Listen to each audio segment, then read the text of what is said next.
If you followed the conversation around this year's Super Bowl halftime show, you probably noticed how intense the debate became. People were talking about language, symbolism, immigration, integration, politics. Some described the performance as historic, others as controversial. For some, it was cultural representation, for others, it was political messaging. But most of that conversation lives on the surface. Because what happened on that stage was not simply a musical decision, and it was not an act of spontaneous cultural generosity either. It was a move made by one of the most commercially disciplined institutions in global sport, at a very specific moment in its evolution. If you look at the halftime show only as entertainment, you miss the story entirely. But if you look at it as a business institution aligning culture with expansion, the picture changes completely. And once you see that alignment, it becomes very difficult to unsee it. But before going further, a bit of context about where I'm coming from. I don't approach the Super Bowl as someone waiting for the halftime show. I follow the NFL throughout the season, week after week, watching games, listening to podcasts, and keeping up with daily analysis on sports networks. I've been starting my own NFL podcast in Spanish. So this is a sport I genuinely enjoy and a league I highly respect. When Bad Bunny was announced as the halftime headliner, I wasn't expecting anything extraordinary. His music is not particularly my thing, but seeing a Latin American artist performing on that stage felt like a positive movement. That alone is always a win. Now, to understand why that performance happened, we need to zoom out a little. Because the NFL is not just a sports league, it's one of the most powerful entertainment businesses in the world. The league generates close to $20 billion annually. Its media rights deals are negotiated years in advance and are worth well over $100 billion across their cycle. And the Super Bowl is the most valuable cultural platform the NFL owns.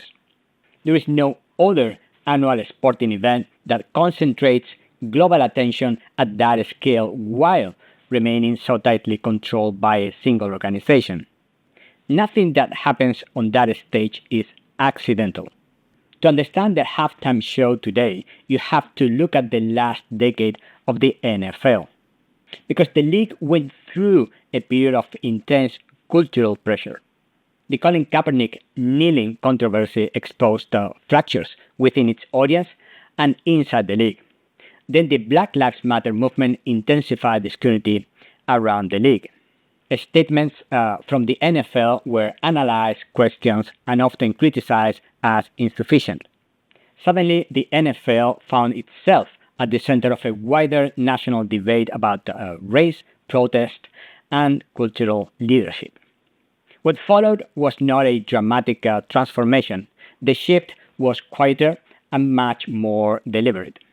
Commissioner Roger Goodell eventually issued a direct statement acknowledging that the league had been wrong not to listen earlier. He explicitly said the words Black Lives Matter and defended peaceful protest. But the real significance of that movement was what came next. In 2019, the NFL partnered with Jay-Z and Rock Nation in a strategic role overseeing the entertainment and social impact initiatives. That partnership changed the nature of the halftime show. It moved from being simply a well-produced spectacle to something more culturally intentional. The NFL was no longer just booking global pop stars. It was bringing contemporary cultural authority into the governance of its most visible platform. From that moment onward, the halftime selections started forming a clear pattern. You had major black cultural figures like Dr. Dre, Snoop Dogg, Usher, Kendrick Lamar. Then Latina icons like Shakira and Jennifer Lopez. And Rihanna, performing visibly pregnant on the biggest stage in American sport, projecting strength and control at a time when the league itself was under scrutiny over workplace culture and gender dynamics. If you look at the last several years, a majority of halftime headliners come from Black or Latin cultural leadership. That pattern is not accidental. It reflects a recalibration in how the NFL positions itself culturally. The league moved from reacting to criticism to embedding cultural leadership directly in its most powerful broadcast space. And then comes Bad Bunny, performing entirely in Spanish for the first time in Super Bowl history. As an NFL fan, I have to admit the game itself this year wasn't particularly good. It was probably one of the weakest Super Bowls I remember, even though my two favorite teams were playing. But the halftime show changed the atmosphere immediately. The rhythm was confident and unapologetic. The stage carried a different temperature. There was a coolness to it, a Latin sensuality and movement that didn't ask for permission. The performance didn't try to translate itself. It simply existed in its own cultural language. And that made the movement powerful. Even watching from London late at night, you could feel the energy through the screen. After the performance, interpretations spread quickly. Some people focused on the symbolism, others connected to immigration debates or broader political tensions. Many framed it as a moment of cultural representation. And those interpretations are not wrong, but they miss something larger. Because the NFL is not a charity organization experimenting with representation.